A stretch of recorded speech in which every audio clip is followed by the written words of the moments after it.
Alors, je vais faire le commentaire de ce petit bonhomme, qui est une enceinte Bluetooth absolument minuscule, qui ressemble au Todd de Mario Bros. Honnêtement, c'est ce qui s'en rapproche le plus, hormis les coloris un peu gris. Donc là, on a les boutons de contrôle des pistes et de volume, ça permet de faire les petits yeux du personnage. On a le trou pour le micro qui est juste là, la LED ici en dessous, et on a le bouton Power, pause là en haut, et répondre aux appels. Et donc on a la partie son qui sort ici, et là c'est un truc en gel de silice, voilà, qui se met à l'intérieur. Je trouve que il est ultra mignon. On a un mode d'emploi qui est tout en anglais, on a un câble micro USB qui est fourni avec dans cette petite boîte. Toutes les explications sont dessus, mais il n'y a pas d'explication en français. Ceci dit, c'est assez basique.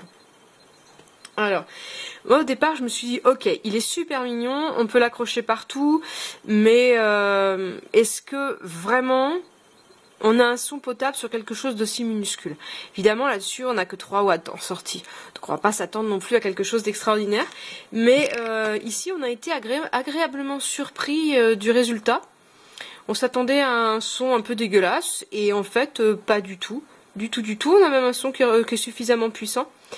Alors, je vais l'allumer pour le connecter. On va voir que la lumière, on va la voir ici sur le pod, puisqu'elle est en dessous.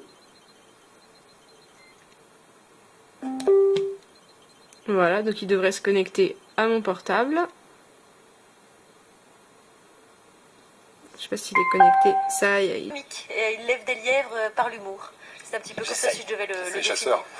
Un petit peu, c'est ça. Un petit côté chasseur, ouais, c'est vrai. Alors moi je vais vous parler d'intégration. Alors voilà la démonstration sur un podcast. Donc podcast radio. D'ailleurs, je pense que c'est l'usage que j'en aurai parce que je suis pas certaine que ce soit extrêmement impressionnant sur autre chose. Et on va aller voir sur un petit son. Voilà, sur Caribbean Blues. J'aime bien pour celui-là, pour tester les baffles. Hop, à 1 minute 0.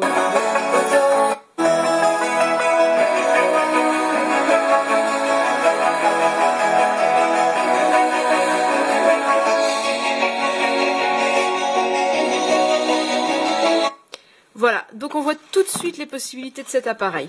Clairement, il est très sympa pour écouter les podcasts, des choses comme ça. Et puis il atteint ses limites sur tout ce qui est musique parce que simplement il n'a pas la puissance et il n'a pas la gamme suffisamment étendue pour qu'on ait quelque chose d'agréable à entendre. Mais il a un petit look sympa. Alors la ventouse, je l'ai pas trouvé géniale non plus.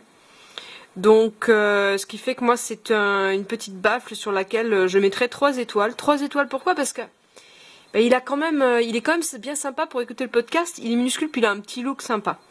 Après, il tient pas accroché et il a pas un son quand même qui casse 3 pattes à un canard. Hein.